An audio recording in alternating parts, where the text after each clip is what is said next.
Olá, boa noite a todos e a todas. Bem-vindos a mais uma tertúlia acadêmica da Academia de Letras de Ilhéus. Desta vez, nossa série vai falar sobre cada um dos nossos acadêmicos. E eu vou convidar ele aqui, que é membro da cadeira 23, meu amigo Geraldo Lavigne de Lemos. Deixa eu ver se ele já está por aqui na área para já poder convidá-lo, né? Ainda não.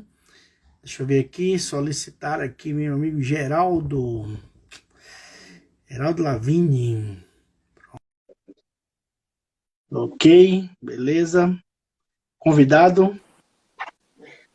Geraldo Lavigne de Lemos. E aí, Paulo, tudo bom? E aí, mestre, tudo bem? Tudo bem. Maravilha.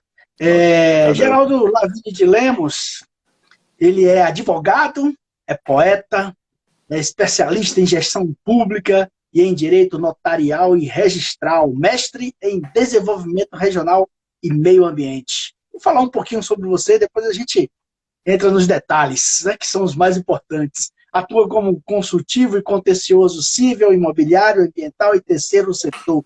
Acredita na advocacia com propósito e na combinação da tecnologia com a imprescindibilidade da inteligência humana. Esse é o Geraldo que eu conheço. Valoriza relações interpessoais e ambientes criativos, éticos e de aprendizado. Cria soluções estratégicas em questões jurídicas complexas, processuais ou não. Desenvolve saídas contratuais e transiciona negócios inovadores, multilaterais e em conflito. Desempenha advocacia especializada e de assistência plena. Age com presteza e eficiência. Alia assertividade, técnica, hermenêutica e funcionalidade. Publicou 2 artigos científicos na ADQ, organizou o livro Legislação Simbólica, uma realidade constatada em 2012, e é membro do corpo editorial do boletim Redireito. Também, claro, membro da Academia de Letras de Ilhéus, onde ocupa a cadeira número 23. De livros, falando de sua poesia, publicou A Espera do Verão, em 2011, Amenidades, em 2014, Alguma Sinceridade, também em 2014, Massapê, que é um dos meus preferidos, solo de poesia, em 2016, Poemas Furtacores, em 2018, e Poética da Existência, em 2019. Depois ele vai falar mais do que vem por aí. Publicou literatura nas revistas, Revista da Academia de Letras da Bahia, Diversos Afins, Malarmagem, Subversa, em Comunidade e Ser Mulher Arte. Além, claro, né, dos jornais do Diário de Ilhéus, em Ilhéus, o Chico, em Feira de Santana, e a Gazeta, em Vitória do Espírito Santo.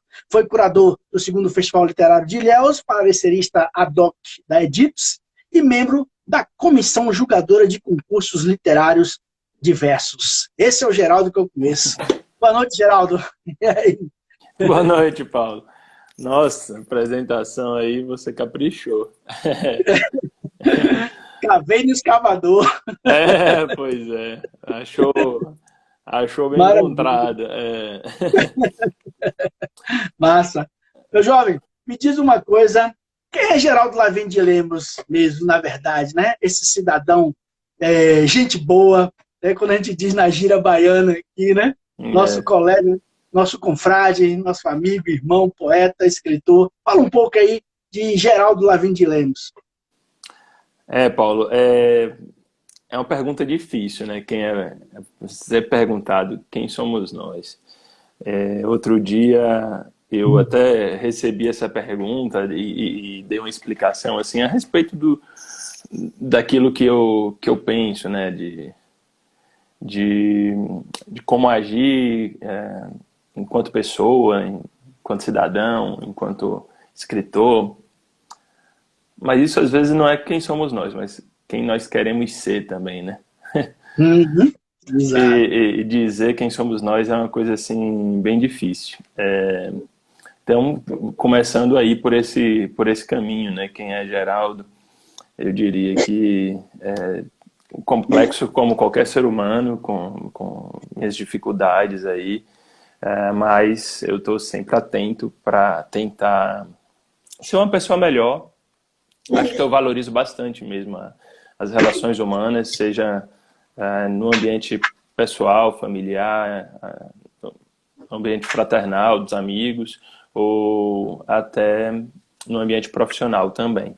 Então, essa questão de querer o bem, de fazer o bem, de conseguir melhorar, ainda que a gente recaia, quer dizer que eu recaia nos meus erros, né, com a frequência humana, é isso, acho que o lance é esse, assim. E eu tento me expressar muito através da literatura, né, e de alguma maneira também deixar um pouco disso na minha conduta.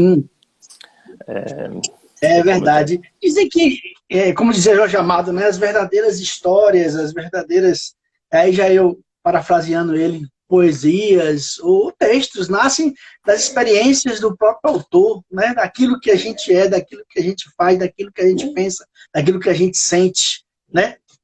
É. E aí é isso, né? Mas assim, como é que foi esse menino? Antes, um menino na infância, né? Me conta um pouco da sua infância, antes de você ser, de você tão bem tentar descrever aí. É difícil, de fato, você tem razão, quando a gente fala da gente mesmo, né? Porque, enfim, é isso. Melhor que as pessoas falem de nós do que a gente falar da gente mesmo, né? Mas é isso. Como é que foi sua infância, Geraldo?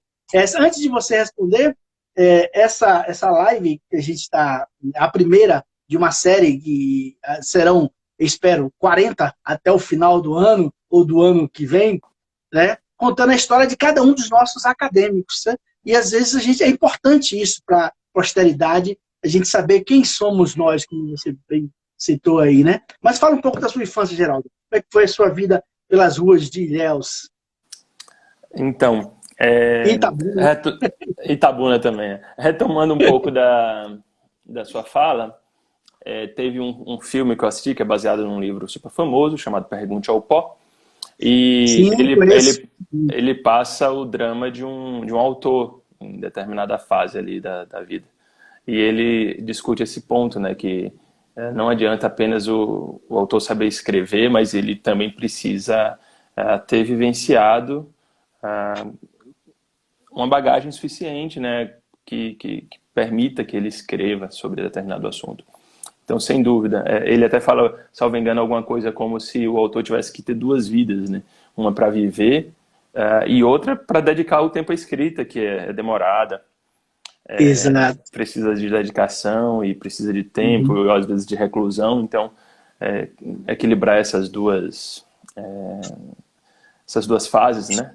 Esses Uhum. dois pontos. Eu queria também agradecer a presença, tem um monte de gente se manifestando aí, queria agradecer a presença de todo mundo, sabe?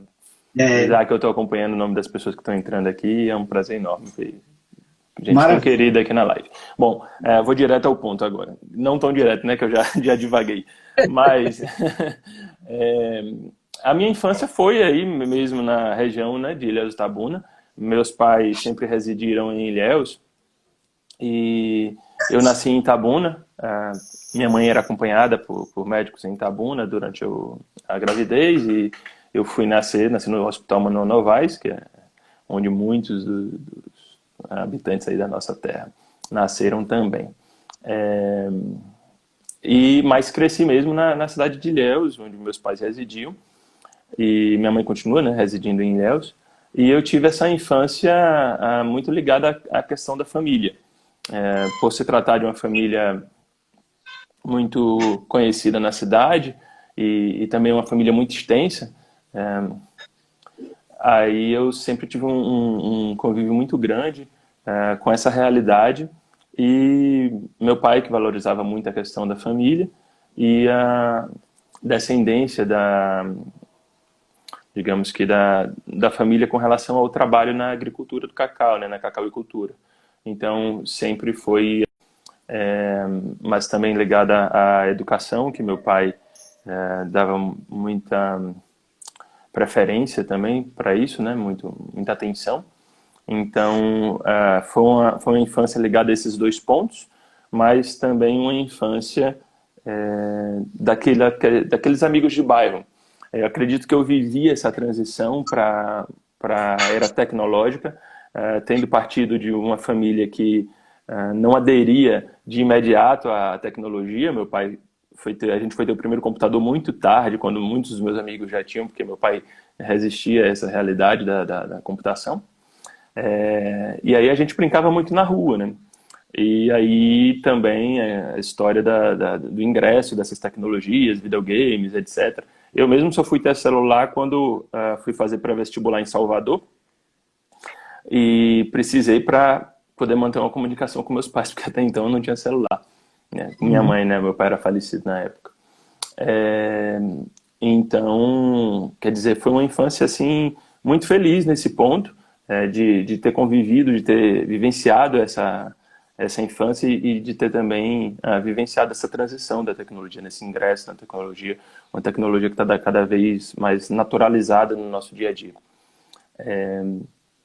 Uma infância de muita brincadeira de rua, muita brincadeira da fazenda, São João, essas vivências culturais do nosso Nordeste, né? De São João, Carnaval na época, Ilhéus também tinha um carnaval muito forte, né? Ligado ao axé. Não peguei os antigos carnavais, mas ouvi falar dos antigos carnavais de escolas de samba e tal. Então, assim, acredito que essa infância me deu muita bagagem sentimental. E é curioso que eu sempre vejo a fase da infância como uma percepção de espaço que vai se expandindo. Quer dizer, eu me lembro muito assim e isso ocorre na infância, depois ocorre na escola. Eu estudei sempre na mesma escola, no Instituto Nossa Senhora da Piedade, né? Conhecida como Piedade por nós, né? Só pelo último nome. E tanto em casa, assim, à medida que eu ia para a rua e que depois eu conhecia o quarteirão seguinte, era sempre parecia uma coisa tão distante, assim. Aí hoje eu penso que a primeira vez que eu fui ali na época do São João comprar fogos de bicicleta, né? Fui escondido de meus pais, era bem pequeno, ali embaixo da ponte da Alamento Júnior, né? Sim, sim. Não, eu fiquei com muito medo de me perder, achando que eu não ia conseguir voltar para casa. E era muito perto, né? E eu fui assim com medo, pensando, nossa, que lugar é esse que eu tô indo? E isso ocorreu com o colégio também, né? Eu entrei lá no colégio naquelas idades anteriores à alfabetização, e a gente tinha um espaço próprio, né? E aí tinha uma passagem longa até chegar o ensino médio, onde ficava ali, quer dizer, o primário e depois o ensino médio. Então, aqueles outros espaços das outras fases da escola pareciam para mim muito distantes, assim. E eu lembro quando eu fui para o primário, ficava no primeiro andar da Piedade, de uma área específica, e depois como era aquela surpresa de conhecer ali o pátio, as coisas, onde ficavam os alunos do ensino médio. E isso era tudo muito curioso. A Ana Leide falando, a gente fui aluno dela, né? O Fabrício também está falando aí, um monte de gente. Uma alegria enorme, né? A piedade é enorme, né? A gente tem que descobrir Piedade a piedade é grande, realmente. Descobrir a piedade, descobrir a Rocinha, né? Aquele ofurô, que é a Rocinha, assim, né? Então, essa coisa assim da expansão também do espaço é muito marcante nessas fases para mim da infância, né? Dessa transição da infância, quer dizer, da primeira infância, né? Mesmo, porque até a primeira, adolescência. É isso. Maravilha. Quer dizer, então, que esse instinto curioso já veio lá da infância, né? Só até falou em traquinagem, as traquinagens de criança. Então, isso é uma prova de que você teve uma infância raiz, né, Geraldo? Aquela infância de brincar mesmo, de descobrir as coisas, né? De ter esse primeiro medo de ir de bicicleta, um lugar pertinho, né? A gente não sabe, mas o medo de ir na esquina e de repente não ter mais a visão da casa nossa, né? Aí tremer tudo. Mas e o Geraldo adolescente? Quando começou a sair da infância e se descobrir na adolescência? Já foi mais na Piedade ainda ou partiu para outras escolas? Então, eu tive um grande parceiro de infância que eram meus vizinhos, né? Na verdade foram Sim. dois, que foi Bey e Queca. E Certo. Bey e Queca eram também, assim, super aventureiros, né? Então, essas Sim, coisas todas, geralmente eu estava parceirado com eles. Desde quando a gente ainda estava sei lá, sem sem andar ainda, né, nos carrinhos de bebê, a gente já estava junto ali, a gente tem uma idade muito pareada. A gente nunca estudou Sim, sim. na mesma turma de sala de aula, por ocasiões do destino, mas ele sempre foi assim, eles sempre foram meus parceiros, então a gente sempre ia para essas aventuras juntos e ele era um cara muito ativo, vamos usar esse eufemismo. Uhum. Então a gente. Algum lance, algum lance É, especial? Alguma aventura especial que você gostaria de contar? Que ah, aconteceu com esse tinha, trio aí? tinha muitas passagens, assim, né? Queca, coitado, era mais novo, então ele era utilizado por nós nas experiências ali da infância, né? A Era o gente cobaia, é? Era o era o cobaia? cobaia, era o cobaia. A gente utilizava do poder da força, digamos assim. Mas sempre com uma relação de muito carinho, né? Isso não há de se negar. Sim, Ele e claro. outros amigos, né? Mas Uhum. a gente desceu a ladeira do Oiteiro de São Sebastião de bicicleta, então era uma grande aventura. Os freios não conseguiam segurar a bicicleta, a gente já quase se acidentou, já quase passou ali por cima daquela grade da curva, né? E Tá caindo ali com embaixo eu esqueci o nome Búzio, do bairro, Búzio, nos né? Búzios, é Búzio, isso. A Búzio. gente já quase uma vez ali. É. A gente fazia guerra de foguetinho, sabe? Dos fogos do São João, a gente comprava foguetinho e tinha uma equipe contra a outra para fazer guerra de foguetinho. Muita Quase bola uma na. guerra de espada, né? Hoje É, é uma guerra de espadas. é isso. Só que não era com fogo, né? A gente arremessava o Sim, foguetinho contra o outro. Não é nada eu prudente sei. também. É que você perguntou, perguntando assim, o que, que a gente talvez tenha feito de coisas mais Uhum, sérias, né? uhum, É, mas, assim, de alguma maneira, sempre com muito respeito, muito carinho, mas crianças são um tanto terríveis também, né? Então a gente dá essa colher de chá para a fase. Mas uhum. muita brincadeira ali de andar de muita bicicleta na região, jogar bola, jogar gude, peão, pipa, é, jogar bola na praia, surfar, até tentei, mas foi uma tragédia. quase, quase me afoguei tentando surfar. Até criei um trauma assim com água, porque aconteceu algumas Uhum. vezes de eu ter acidentes assim com água, Sim. mas passaram, né? Já para adolescência foi mesmo essa fase do colégio, assim, a gente ia muito ali para Praça Irene, né, como Sim. popularmente conhecida a Praça de Castro Alves, e essas rodas de amigo, tive um envolvimento na época do ensino médio também muito forte com o Cursilho de Jovens, que foi assim, juntamente com a piedade e com a educação religiosa que eu tive em casa, talvez um desses pilares morais da minha formação, né? Também juntamente com os pilares morais ali da família. Mas claro Sim. que à medida que eu fui amadurecendo também, muitas questões foram sendo rediscutidas ao longo do tempo, sobre os poderes da igreja, sobre os poderes da família, sobre como esses poderes exercem influências positivas ou negativas na nossa formação e na nossa conduta. Então não quer dizer que eu sou um religioso no sentido, eu sou religioso, mas talvez eu tenha minhas discussões, talvez não, eu tenho meus embates, né, com a religião, com a família, com tudo. O pessoal falou aqui, né, de pizza, de bater papo na garagem também, a gente ficava muito sentado na garagem ali conversando, né. Eu lembro que na adolescência a porta da garagem ficava aberta, assim, era uma fase que as pessoas se conheciam bastante também, né? E tinham duas portas lá em casa, que era o portão da garagem que abria de manhã e não fechava, fechava à noite, e o Uhum. portão lateral da casa também ficava aberto, assim, tinha uma circulação muito grande de gente lá. E aí a gente, nós, os amigos, ficávamos conversando ali na porta da garagem também, batendo papo, comendo pizza, no Castelinho também. Então, na parte da adolescência já foi essa fase, assim, Paulo, de E isso foi mais ou menos ah, em que período? Da década de final da década de 90, de. eu nasci em 86, né? Uhum. O Final meu da década de ensino, 90, então. final da década de 90, né? O É. meu ensino médio foi aí nessa virada de 90 até 2010, né? Uhum. Eu saí do colégio em 2004. Certo. É, daí a gente pegou toda essa fase. A adolescência tem aquela fase que a gente tá meio estranho também, pelo Tem, tem. menos, né, tá querendo se conhecer melhor. Então, É, foi nesse período aí que começou a surgir a poesia, não? Essa espécie de reclusão, digamos assim, né? Essa indiferença.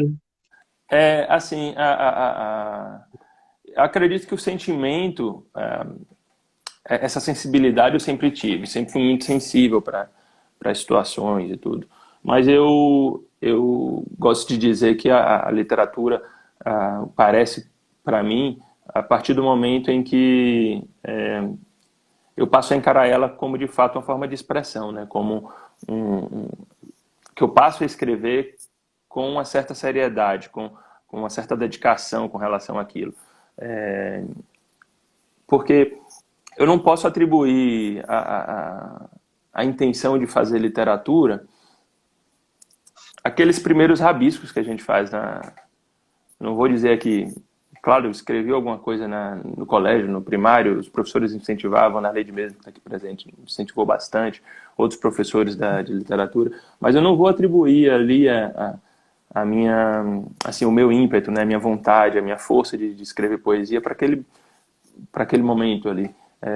Claro que a sensibilidade existe desde aquela época, mas a literatura ela vai se consolidar, não vou nem dizer se consolidar, ela vai se esboçar na minha vida a partir dos 17 anos. Sim. 17, 18 anos. Foi coincidentemente assim uma época difícil para mim. Eu tinha perdido meu pai há pouco tempo, né? Eu perdi meu pai quando eu tinha 17 anos.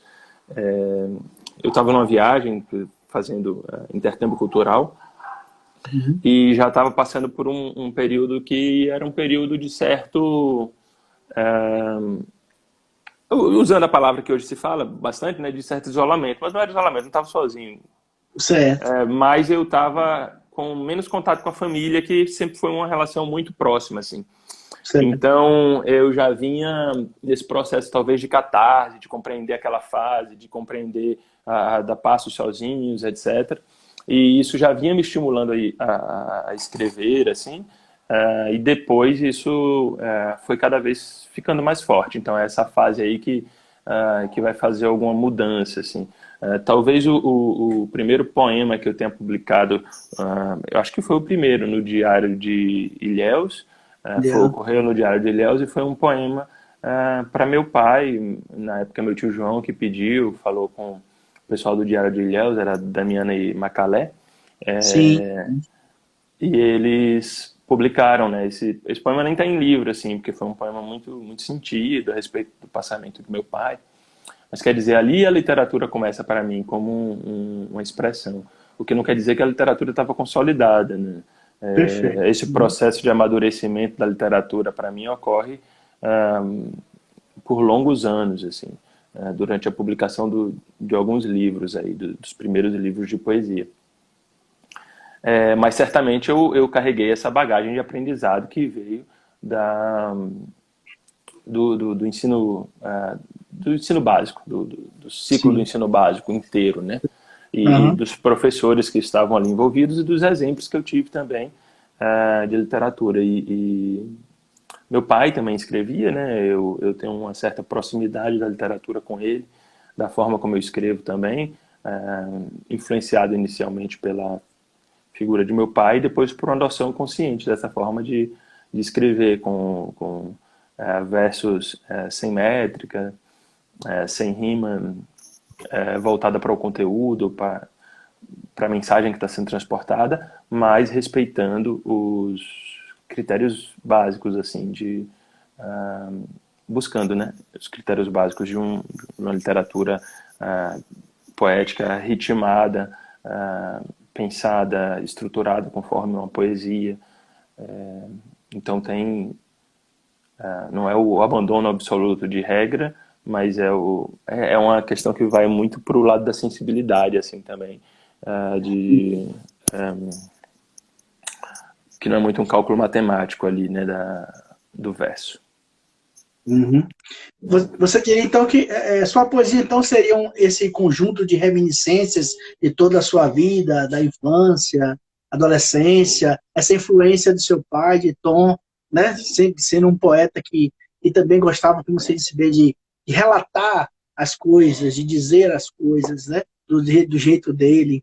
Então, você acha que partiu daí, esse processo todo, né? Eu acredito que sim, Paulo. Acredito que eu tinha ali sim uma tendência, tinha alguma semente disso comigo, né, de me expressar através da literatura, tanto que meu pai era um cara muito reservado, então, digamos assim, que a gente tinha acesso à literatura que ele escrevia, mas não era aquela coisa que ele compartilhava com a gente a todo momento, sabe? Sim, sim. Então, assim, essa literatura ela aparece de forma espontânea para mim, não é de meu pai, é a minha vontade de escrever, mas eu sou influenciado pela forma como ele escrevia ali no início, né? E claro que isso se fortalece por uma adoção voluntária dessa forma de literatura e pela compreensão dessa literatura através de outros autores nacionais, né? Uhum. Eu gosto bastante de autores como Jorge Amado, Hilda Hilst, Cora Coralina. Uhum. Então, são pessoas que já fazem uso dessa literatura um pouco mais livre, né? Uhum. E através dessa literatura eu consigo me expressar muito bem, assim, me reconhecer de uma forma muito presente. Poderia citar também outros autores nacionais e eu também sou muito ligado à literatura contemporânea, que Sim. também tem muita relação com isso. Leio muito literatura contemporânea, talvez eu leia mais literatura contemporânea do que autores mais consagrados, assim. Clássico, né? Isso. Eu tento equilibrar bastante essa leitura, assim, Uhum. e tento sempre buscar autores novos. Acho que isso Uhum. tem caminhado assim de forma muito certa também para mim. Maravilha. E o Geraldo, vamos dizer assim, adulto, né? O Geraldo, doutor Geraldo, advogado, quem é esse doutor Geraldo? Sem ser o poeta, o profissional, embora a poesia, o poeta também seja uma profissão, né? Às vezes a gente coloca como se fosse uma coisa a parte menor, pelo contrário, a poesia, a escrita é um processo muito profundo, né, e verdadeiro, e profissional também, né? Me Sim, fala um pouco do seu dia a dia como advogado, né? Como um é, militante do direito. a advocacia é também um exercício de escrita. É um Uhum. exercício argumentativo, muito forte, de conhecimento da norma, mas é Uhum. um exercício de discurso, né? Uhum. A advocacia influencia a minha literatura e a literatura influencia a minha advocacia, reciprocamente. Sei, sei. A literatura me ajuda Em que muito. sentido? Eu perguntei, em que sentido isso? É, a literatura me ajuda muito a compreender o bom uso da língua, a construção da argumentação, a concatenação das ideias, a narrativa que se cria dentro de uma petição. E contar o fato do jeito correto faz muito sentido para o direito, né? O juiz ele trabalha com o fato, trabalha com o fato que é contado, e ele é contado através da peça, através da escrita, né? Da peça processual que eu digo, né? Então a literatura me ajuda muito nisso, e até nesse exercício argumentativo de convencimento, e isso de alguma forma volta também para a minha literatura, porque quer dizer, da mesma forma como às vezes eu uso figuras de linguagem na, no trabalho da advocacia, né? Eu uso, mas eu uso sempre preso à tecnicidade. Então, quer dizer, sempre pensando no conceito exato da palavra, para que aquilo Certo, não se torne uma elucubração, né? E perfeito. quando eu vou escrever na poesia, até quando eu faço o uso de uma figura de linguagem, eu também faço pensando no conceito da palavra. É, a, a própria escolha da figura da linguagem, ela é baseada no conceito que aquilo vai passar, em como aquele discurso vai ser transmitido para o leitor. Justamente por esse contraponto, né? A poesia, ela precisa comunicar alguma coisa, assim eu entendo. E isso funciona através do bom uso da língua, né? Não estou falando aqui da gente ser rigoroso em termos de regras gramaticais, etc. A poesia tem liberdade para poder quebrar esses conceitos, mas a comunicação em si é muito importante. É claro que para a gente conseguir quebrar de forma consciente esses conceitos, a gente precisa antes ter domínio desses conceitos, né? Então a ideia é dominar a gramática, dominar a língua, dominar a palavra, e a partir dela conseguir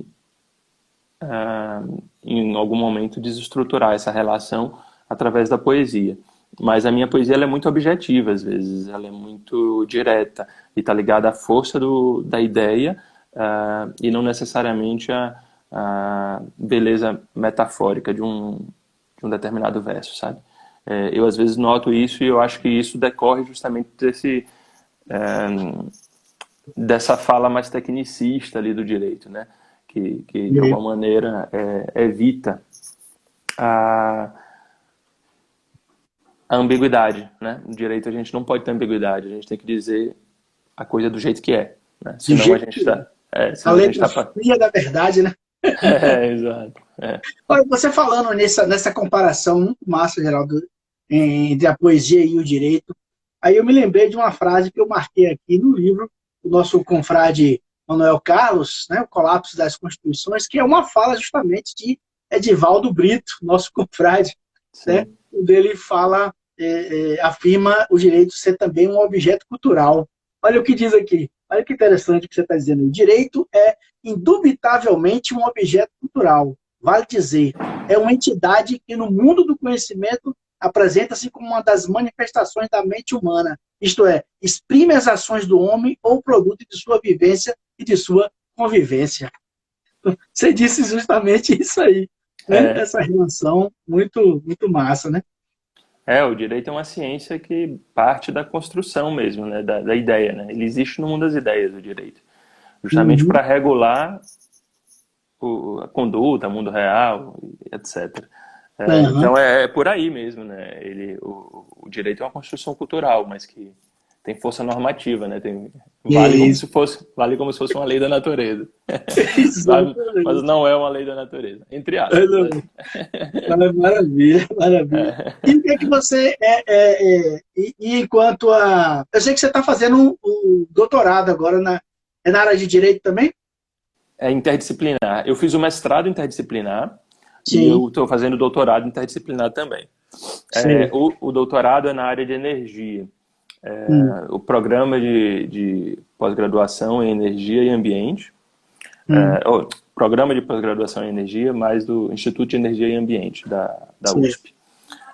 Esse programa ele visa discutir de diversas formas a questão, seja da energia no país, e aí a gente está falando das diversas fontes de energia que estão disponíveis, seja a respeito do planejamento energético que se faz para o país a curto, médio e longo prazo.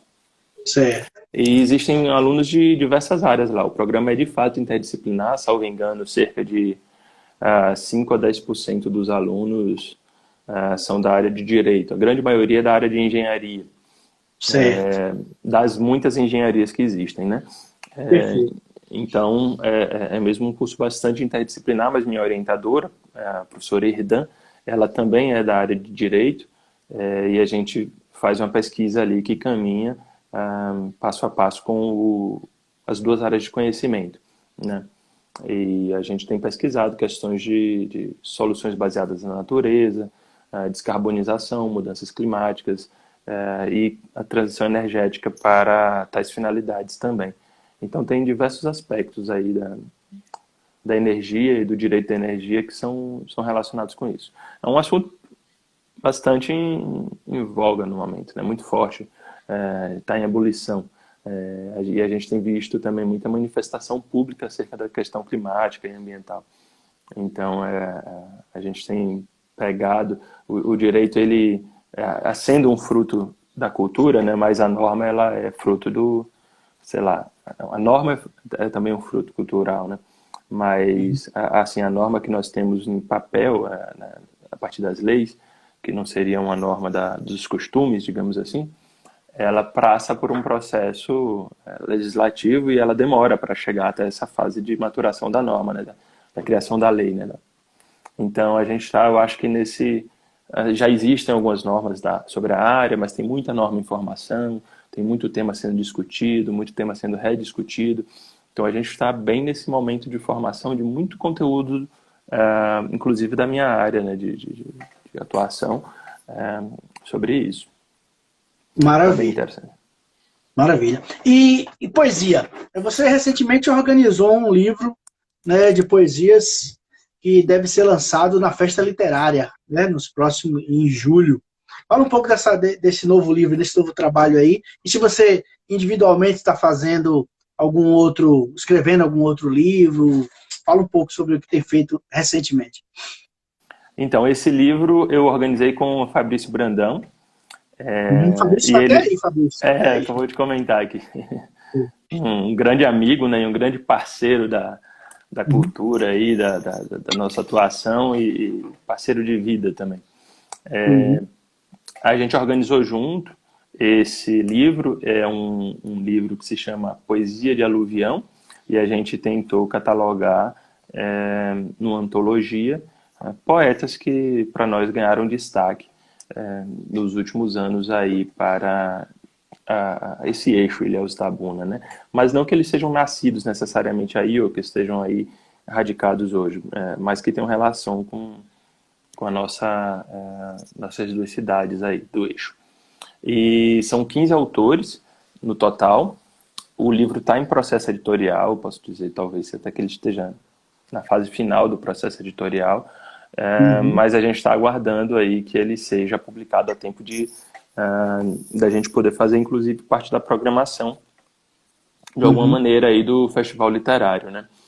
Hoje eu até conversei com o editor, Eduardo Lacerda, ele que vai publicar pela editora Patuá o livro, e eu e o Fabrício acreditamos muito na qualidade do livro. O livro ficou muito bonito, tem poemas e poetas de excelente qualidade nesse livro. Então, a gente acredita que ele vai trazer um extrato bem interessante assim do nosso panorama atual. Claro que é um extrato exemplificativo, que a gente não tem a intenção de dar nenhum tipo de rol ali, né, definitivo a respeito disso.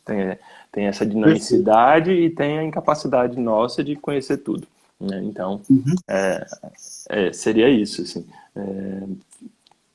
Estou na expectativa também de quando vai sair. Até conversei com o editor hoje, não sei se eu já comentei isso, acho que eu comentei, né?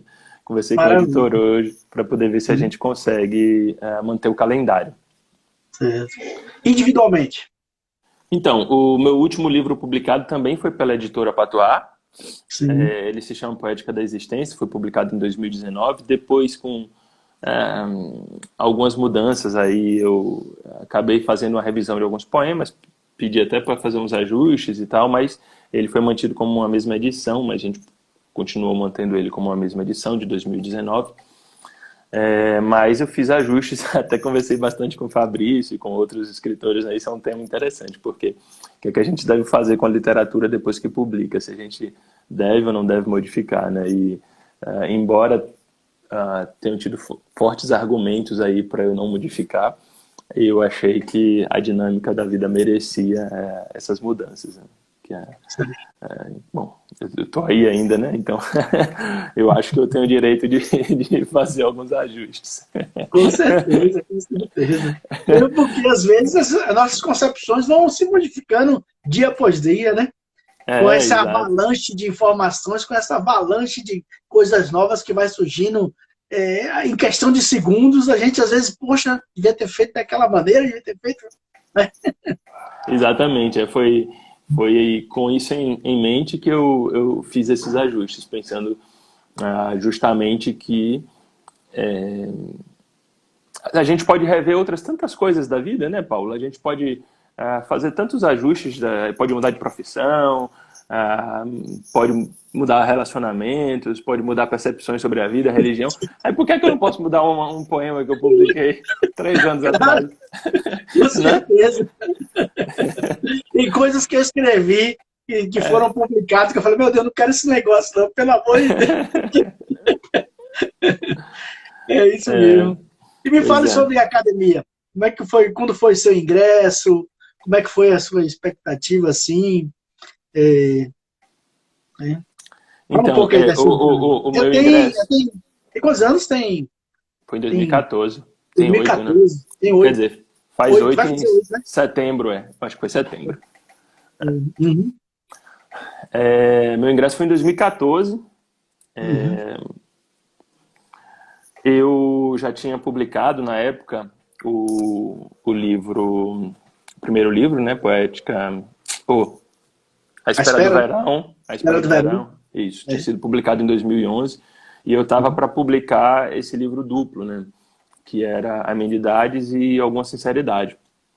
Que é no mesmo, né? Ele vira de um no outro, né? Isso, capa e contra capa. E aí, esses 2 livros, assim como o terceiro livro, que é Massapê, que você fez referência mais tarde, eles foram publicados pela editora Mondrongo, né? Quando estava para publicar esses 2 livros, eu já tinha feito inscrição na academia. Na época, a forma de ingresso era diferente da que a gente tem hoje.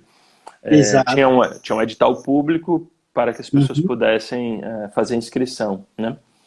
Aqueles que quisessem se candidatar à vaga. E aí eu até atrasei a publicação para publicar depois, olha só, com o resultado da academia, dependendo da situação, se eu já seria acadêmico ou não. Né? Tem uma vantagem estratégica de marketing aí no lançamento. Exato. Mas assim, o pessoal da academia já conhecia a produção, já conhecia o livro, eu já conhecia alguns acadêmicos, tinha muita admiração pelos membros da academia, né? Tive uma imensa oportunidade de conhecer acadêmicos que infelizmente já nos deixaram nesse pouco intervalo de tempo que eu faço parte da casa. E tive a honra de ter tido meu pai também como acadêmico, o que, através da amizade dele, me permitiu ter amizade com pessoas da academia também, né? Ter relações pessoais.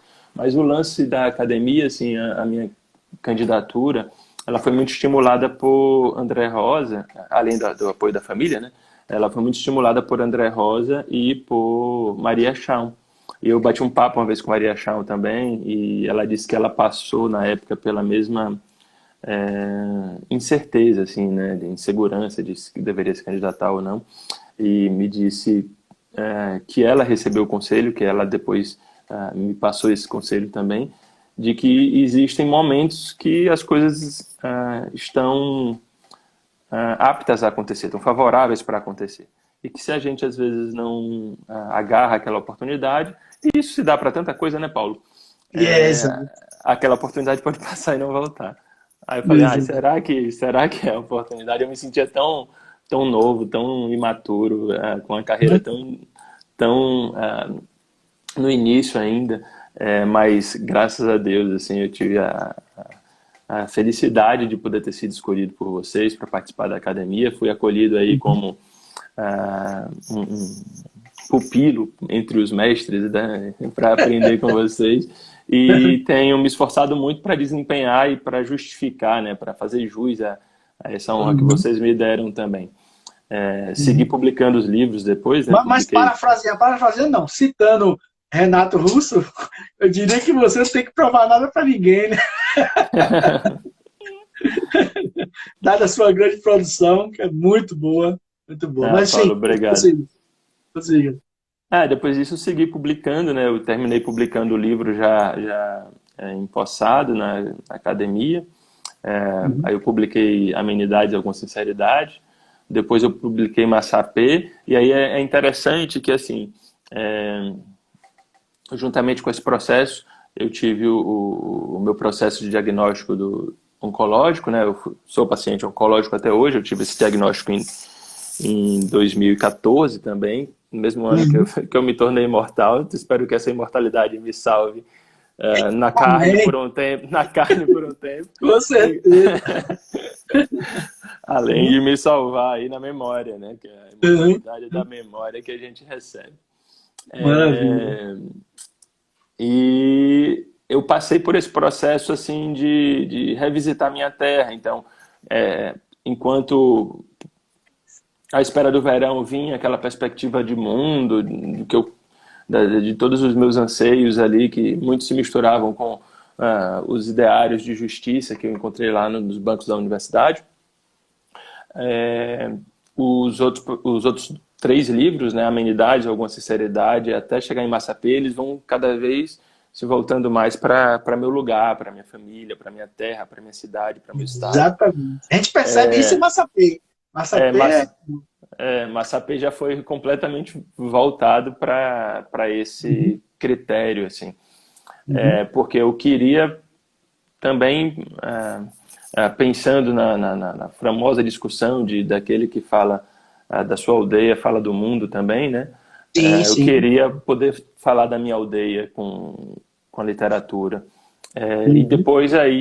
depois de Massapê, eu volto a ter essa reabertura da poesia, com Poética da Existência, que já foi o livro que eu publiquei com a Patuá, foi o primeiro livro que eu publiquei com a Patuá. Antes de Poética da Existência, eu tinha publicado Poemas Furtacores, com a Editos, um livro experimental, baseado em um conhecimento científico que foi compartilhado comigo por Cessé, Joaquim, professor de física, e ele me mostrou sobre como a gente conseguiria, quer dizer, ele montando uma aula para os alunos dele, de forma experimental e didática, ele utilizou um poema meu que eu já tinha feito e exposto quando eu me apresentei assim publicamente numa exposição no Teatro Popular antes da publicação do primeiro livro. Eu tinha feito um poema que era uma folha de papel opaco e uma folha de seda. Aí eu imprimi um pedaço do papel na folha de papel opaco e outro na folha de seda. E quando a gente juntava os dois, tinha um terceiro poema. E ele transformou isso numa construção de cores e filtros de luz que permitiam ou impossibilitavam a visibilidade das letras. Então foi assim, uma coisa muito encantadora que me fez escrever mais poemas com essa ideia de formação assim, né, estética.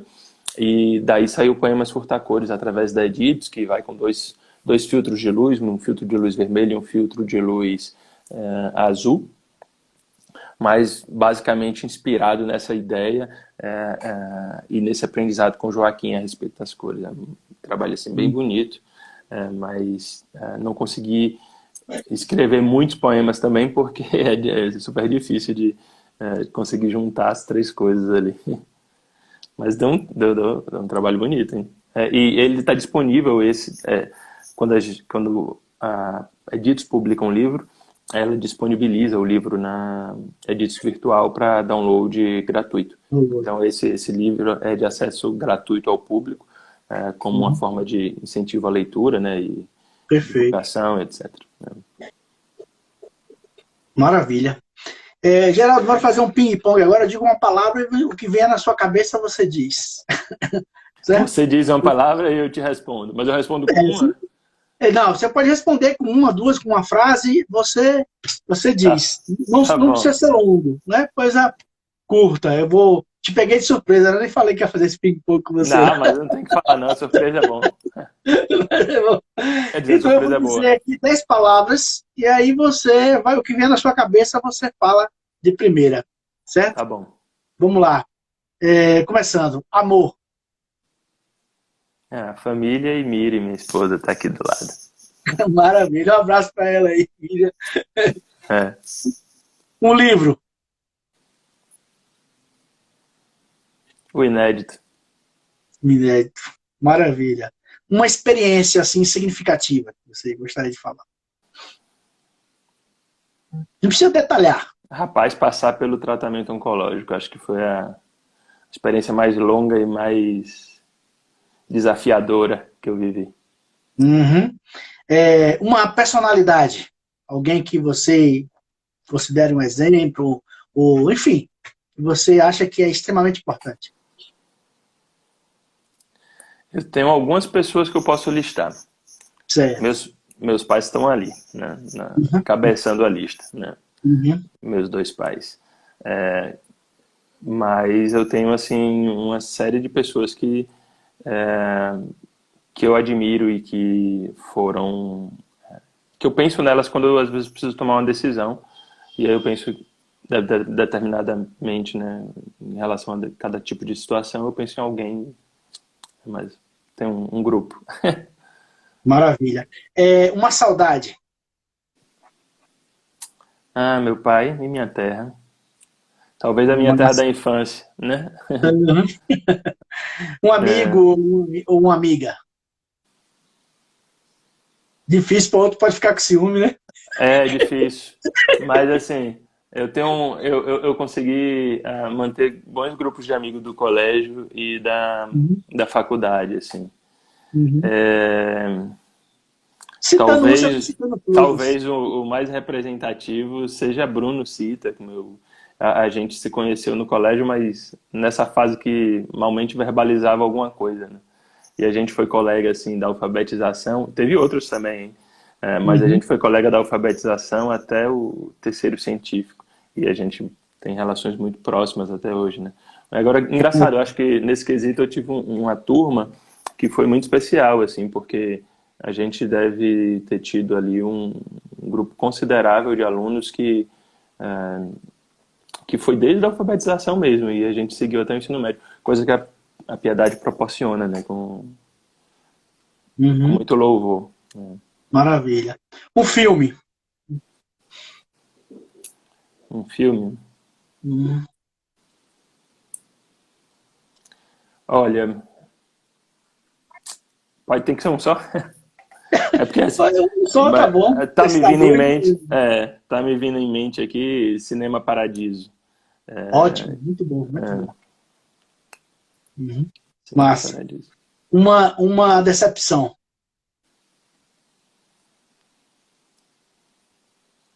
Eu já me decepcionei comigo algumas vezes, assim. Mas Isso isso é, é, isso é muito exigente. Você mostra que é um autocrítico o tempo inteiro. Muito não, mais ou bom. menos.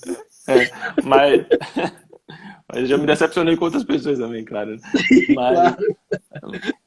mas não sei, assim, eu tento não carregar mágoa, sabe, Paulo? Uhum. Isso é É, importante.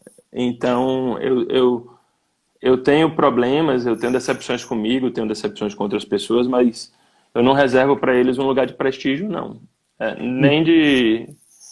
Não é o que eu estou querendo falar especificamente, é que eu não guardo eles um lugar de prestígio na raiva, né? Que às vezes a gente põe a pessoa, mas Sim, põe, sim. guarda na raiva num pedestal tão alto que chega a se tornar um prestígio, né? Não vale a pena alimentar. Eu evito. Então, eu aprendi muito com o tempo que às vezes é melhor a gente deixar as coisas passarem mesmo, ou as pessoas, né? E, sei lá, isso tem me ajudado. Maravilha. Uma frase.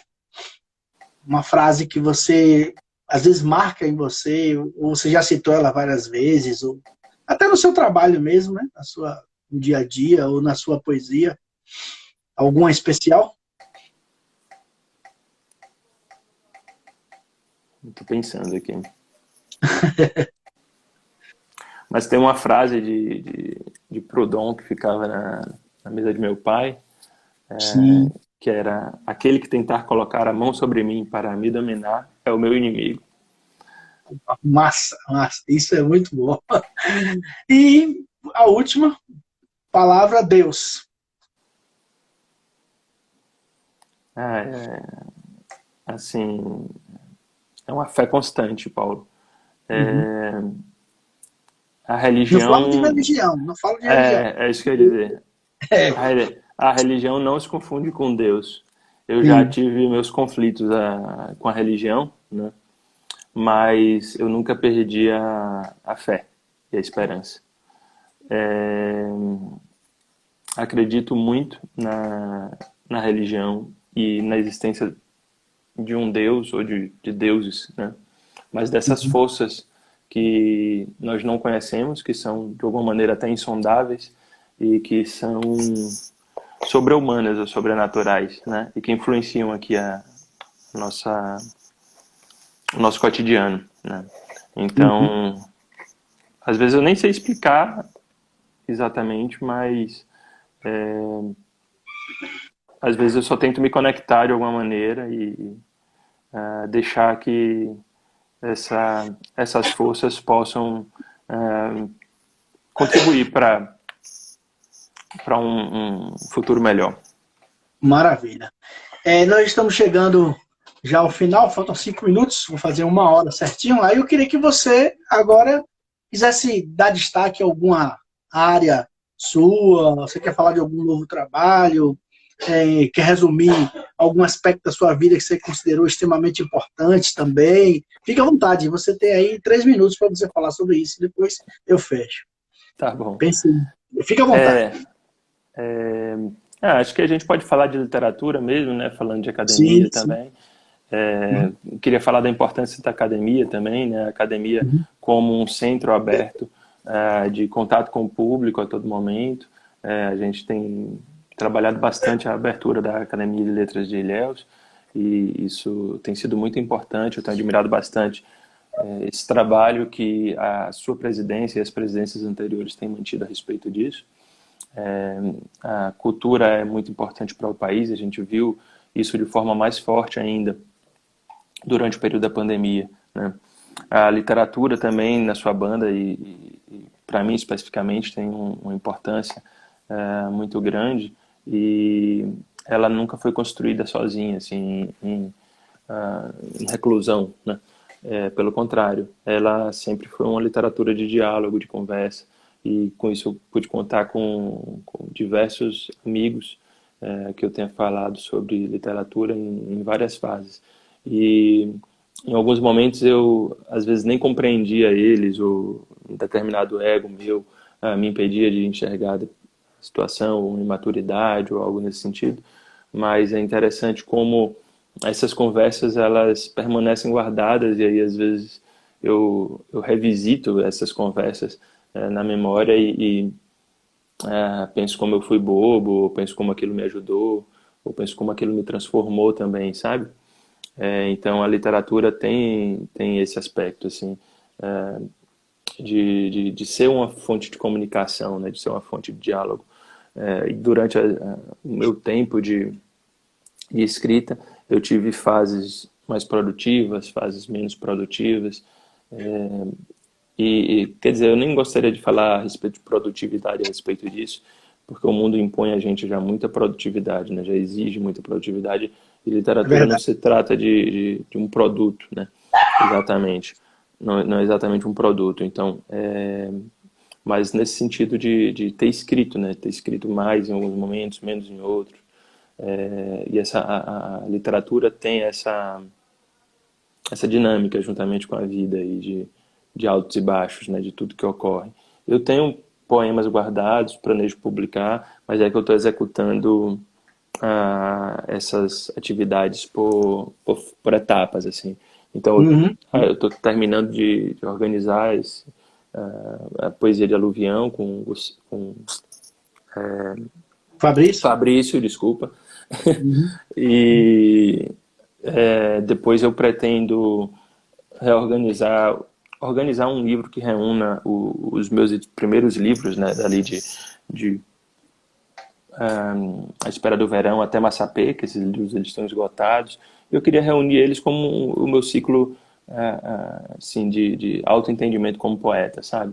Eu acho que foi esse o ciclo meu de aprendizado, de autocompreensão não que eu tenha me tornado um grande poeta no final, não é isso que eu quero dizer, mas eu passei a me reconhecer como poeta, assim, me sentir mais maduro nesse final desse ciclo. Então eu queria reunir esse material e aí eu pretendo publicar ele depois, até para poder disponibilizar esse conteúdo.